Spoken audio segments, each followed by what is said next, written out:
M4 TV news కి స్వాగతం. నేటి ముఖ్యాంశాలు.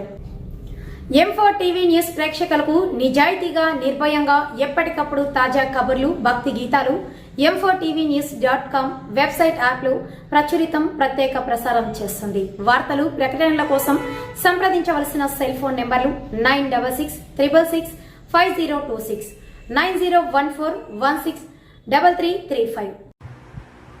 ఓం శ్రీ గురుభ్యో నమః. అందరికీ నమస్కారం అండి. ఈరోజు మనం రోహిణి నక్షత్రం నాలుగో నక్షత్రం రోహిణి నక్షత్రం నాడు ఆ శ్రీనివాసుని కనుక దర్శించుకున్నట్లయితే మనకు ఏ ఫలితాలు కలుగుతాయి అనేటువంటి దాని గురించి తెలుసుకున్నాం. ముందుగా గణేశుని ప్రార్థన. శుక్లాంబరధరం విష్ణుం శశివర్ణం చతుర్భుజం ప్రసన్నవదనం ఛాయే సర్వవిఘ్నోపశాంతయే. గురు బ్రహ్మ గురుర్విష్ణు గురుర్దేవో మహేశ్వరః గురు సాక్షాత్ పరబ్రహ్మ తస్మై శ్రీ గురవే నమః. ఓం నమో భగవతే వాసుదేవాయ. ఓం నమో నారాయణాయ. ఓం నమో విష్ణవే నమః. ఓం నమః శివాయ. ఓం నమః శివాయ. ఓం ఐం హ్రీం శ్రీం శ్రీ మాత్రే నమః. ఓం ఐం హ్రీం శ్రీం శ్రీ మాత్రే నమః. హరి ఓం. శ్రీనివాస వైభవం రోహిణి నక్షత్రం నాడు ఆయన 6 పద్మావతి వెంకటేశ్వర స్వామిని దర్శించుకుంటే ఏ ఫలితాలు కలుగుతాయని మనం తెలుసుకున్నాం. ఈ దక్ష ప్రజాపతికి 27 మంది కుమార్తెలే తారలు. మనకి నక్షత్రాలు ఉన్నటువంటి 27 నక్షత్రాల తారలు దక్ష ప్రజాపతి యొక్క కుమార్తె. వీరి భర్త చంద్రుడి యొక్క భర్త చంద్రుడు భర్త వీళ్ళ. అయితే చాలా కాలం చంద్రుడు తనకు ఎంతో ప్రియమైనటువంటి రోహిణి వద్దే 27 నక్షత్రాల్లో రోహిణి వద్దే కాలం గడుపుతూ మిగిలిన తారలను ఉపేక్షించేవాడు. ఇది గ్రహించినటువంటి మిగిలిన తారలన్నీ ఎంతో చిన్నపుచ్చుకున్నాయి. అప్పుడు ప్రజాపతి తన కుమార్తెలను బాధపెట్టినటువంటి చంద్రుడిని శపించాడు. ఆ శాప ఫలితంగా చంద్రుడు 14 రోజులు వెలుగొందుతూ 14 రోజులు క్షీణిస్తూ ఉంటాడు. అందుకని అమావాస్య పోతుంది. 14 రోజులు పెరుగుతూ ఉంటాడు, 14 రోజులు తగ్గుతుంది. అదే శాపం. ఈ లోకాలన్నింటికీ తెల్లదాన్ని ప్రసాదించేటువంటి చంద్రుడు కూడా ఈయనే. శ్రీమన్నారాయణ స్వరూపమే. విష్ణు సహస్రనామాల్లో మనకి చంద్రాంశు అనేటువంటి ఒక నామం కూడా కనపడుతుంది. మనకి చంద్రాంశు అంటే చల్లని కాంతి కలవాడు అని అర్థం.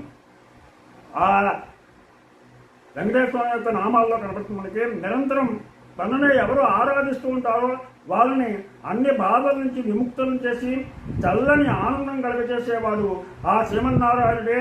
అతని భక్తులకు ఆహ్లాదాన్ని కలిగించే చంద్రాంశుడు శ్రీమన్నారాయణుడు. అతడే తిరుమల శ్రీ వెంకటేశ్వరుడు.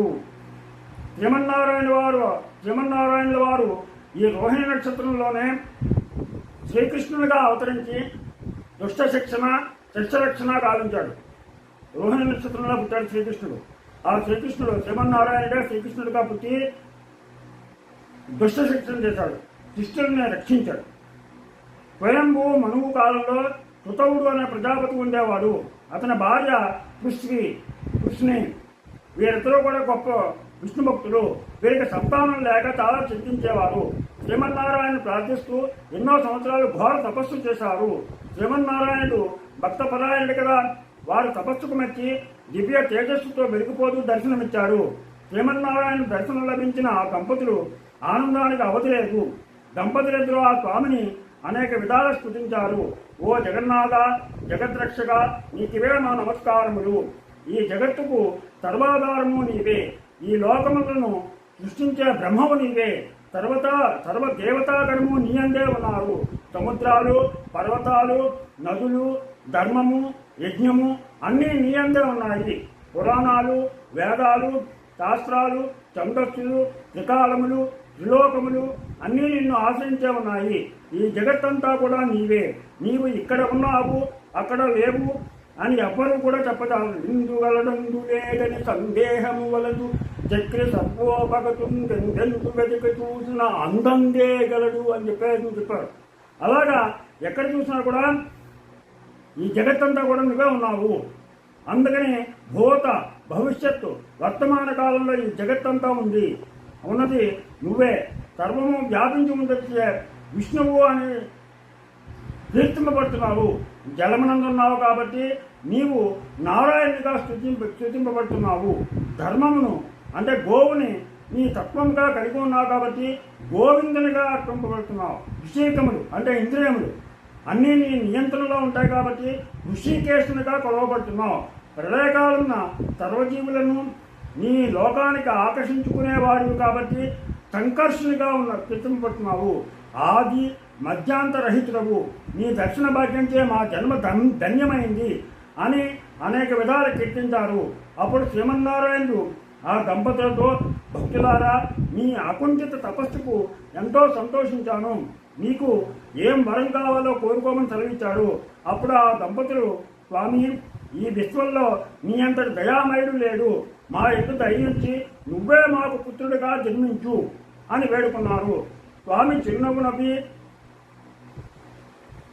అలాగే అని అనుగ్రహించాడు. ఆ తర్వాత కాలంలో సుతవుడు కశ్యప ప్రజాపతిగా కృష్ణుని అతిథిగా జన్మించారు. ఒకనాడు అతిథి తన భర్త దగ్గరికి వెళ్ళింది. అప్పుడు తన భర్త కద్రువుతో సత్సాలాటం చూసి కోపించి మీరిద్దరూ నదులే పుట్టండి అని చెప్పించింది. అప్పుడు కద్రువ కోపోద్రిక్తురాలై మమ్మల్ని ఈ విధంగా చెప్పించిన నీవు భూలోకంలో పుట్టవలసిందిగా అని ప్రతిశాపం ఇచ్చింది. ఆ విధంగా తాపోసాన అతిథి భూలోకంలో దేవకిగా జన్మించింది. కశ్యప ప్రజాపతి వసుదేవునిగా జన్మించాడు. దేవకి వసుదేవులకు మునుపటి జన్మల్లో ఇచ్చిన మాట ప్రకారం శ్రీమన్నారాయణుడు వాసుదేవునిగా జన్మించాడు. ఆ వాసుదేవుడే నేటి శ్రీనివాసుడు. తిరుమలలో ఉన్నటువంటి వెంకటేశ్వర స్వామి ఆ తిరుమలలో వెలిసి మనల్ని కూడా రక్షిస్తున్నటువంటి అమృతమూర్తి అతడే. ఓ శ్రీనివాస, నీకివే మా నమస్కారములు.